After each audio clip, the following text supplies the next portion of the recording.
Assalamualaikum warahmatullahi wabarakatuh. Kembali lagi di channel saya, di channel Emir Syaraf Menjani.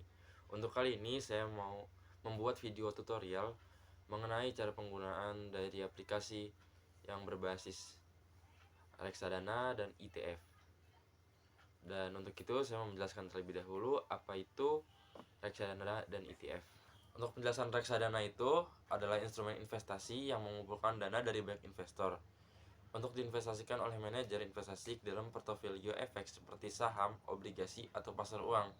Dan keuntungan dari reksadana sendiri itu investor tidak perlu mengelola investasinya sendiri karena dana tersebut sudah dikelola sendiri oleh manajer investasi dengan profesional. Jadi yang pengguna reksadana tuh cocok banget bagi orang yang mau investasi tetapi nggak punya pengetahuan mendalam tentang pasar modal atau waktu untuk menganalisis instrumen investasinya secara langsung.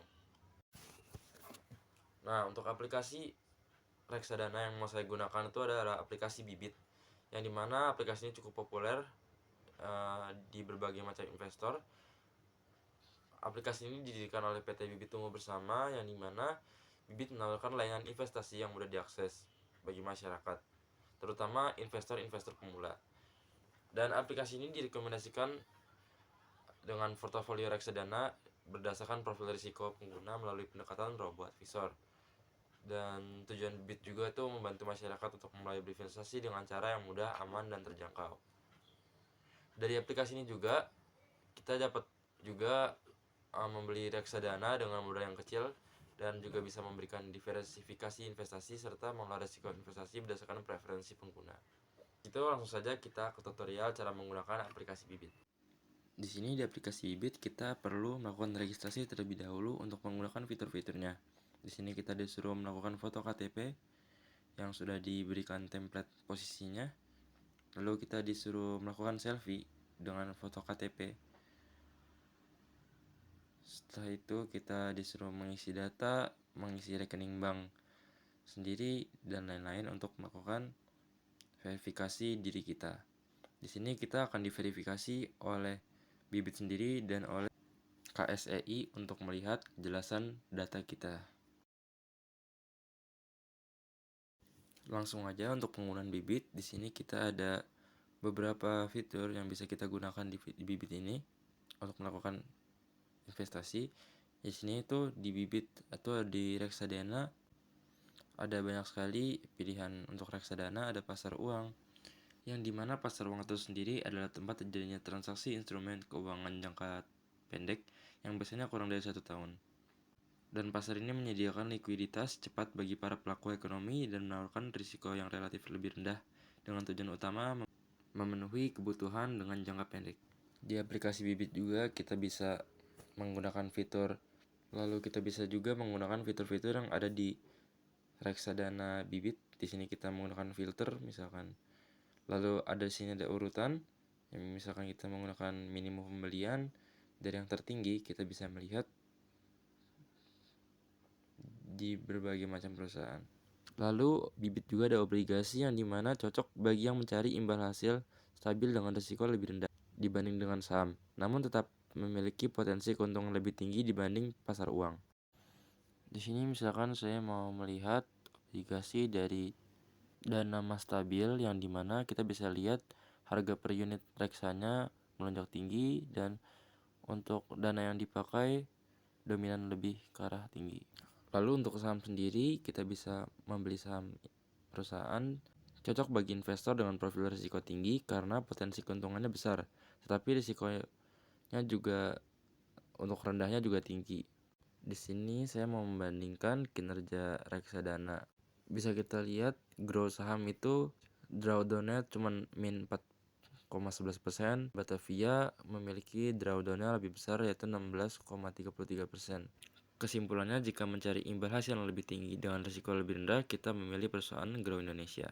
Di sini juga kita bisa membeli saham secara syariah dengan sesuai ketentuan Islam. Di sini ada lainnya yang dimana bisa menggabungkan investasi dengan cara menggabungkan obligasi, pasar uang, dan juga dengan saham. Di sini misalkan saya mau membeli suatu saham yang dimana saya memilih di perusahaan berdasarkan minimum pembelian. Di sini saya misalkan menggunakan contoh Batavia Dana Saham, yang dimana di sini saya akan mengatur pembeliannya dengan misalkan nilai investasi yang mau saya mulai itu dengan Rp 10.000 karena nilai minimumnya segitu. Lalu kita buat secara mingguan. Misalkan saya mau mengisi tiap hari Selasa dan berlaku hingga selamanya. Jadi kita tinggal aktifin aja dan beli SIP-nya.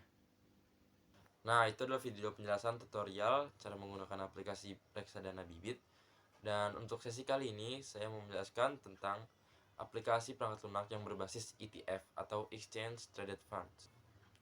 Untuk itu saya mau menjelaskan terlebih dahulu apa itu ETF atau Exchange Traded Fund, yang dimana ini adalah jenis reksadana yang diperdagangkan di bursa efek.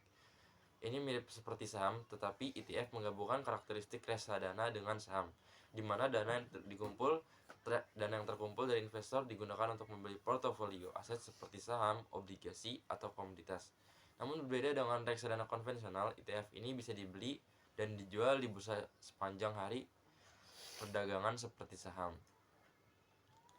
Lalu untuk contoh aplikasi sendiri itu ada aplikasi Indo Premier Online Technology atau IPOT. Saya mau tutorial dari aplikasi itu, yang dimana ini platform trading yang dikembangkan oleh Indo Premier Sekuritas, salah satu perusahaan sekuritas termuka di Indonesia. Dan IPOT juga bisa memungkinkan penggunanya untuk berinvestasi di berbagai instrumen pasar modal seperti saham, obligasi, dan ETF. Dan tujuan dari aplikasi IPOT sendiri itu adalah untuk memberikan akses yang mudah dan terjangkau kepada investor dalam berinvestasi di pasar modal, termasuk saham dan ETF. Dengan fitur tanpa minimum deposit, IPOT itu memungkinkan siapa saja, baik pemula atau profesional, untuk memulai investasi dengan modal yang lebih kecil. Seperti sebelumnya, di aplikasi Bibit kita juga perlu melakukan registrasi. Di aplikasi IPOT, agaknya di IPOT ini lebih ribet karena datanya harus benar-benar sangat detail seperti alamat rumah, alamat kantor orang tua, dan lain-lain. Untuk pembelian kita langsung saja klik icon di kanan bawah, klik keranjang, dan di sini kita misalkan mau melakukan ETF versus reksadana terlebih dahulu. Dan di sini saya mencoba memainkan misalkan membandingkan perusahaan Indo SO atau EXISC dengan Financial Ascended EXPLQ dan Composite yang mewakili performa IHSG, indeks harga saham gabungan, yang dimana bisa kita lihat bahwasanya ETF dari IXISC mengungguli indeks harga saham gabungan, sedangkan EXPLQ ETF-nya berada di bawahnya. Karena ETF IXISC mengungguli indeks gabungan, maka harga ETF itu biasa lebih menguntungkan. Sedangkan untuk IXPLQ karena berada di bawahnya, mungkin yang menguntungkan lebih ke reksadananya. Untuk tutorial pembelian ETF, misalkan di sini saya mau membeli ETF dari perusahaan Premier ETF. Diketahui bahwa nilai INAV-nya, nilai aset bersih per unitnya adalah 1 juta sekian dengan perubahan harga 10.000 sekian. Dan untuk melakukan pembeliannya, kita tinggal masukkan saja nilai lotnya di bagian subscribe. Misalkan saya mau menginput nilai 1205 dan kita hanya tinggal lakukan submit dan membayarnya.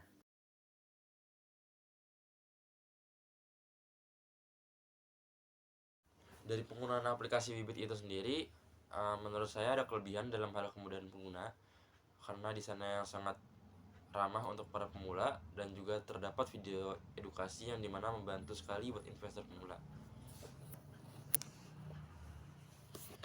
Dan juga aplikasi Bibit ini juga aplikasi Bibit ini juga mempunyai fitur robo advisor yang membantu investor untuk memulai dengan profil risiko dengan investasi dari 10.000. Selain itu, Bibit juga menerapkan diversifikasi otomatis dan bebas biaya transaksi untuk pembelian reksadana.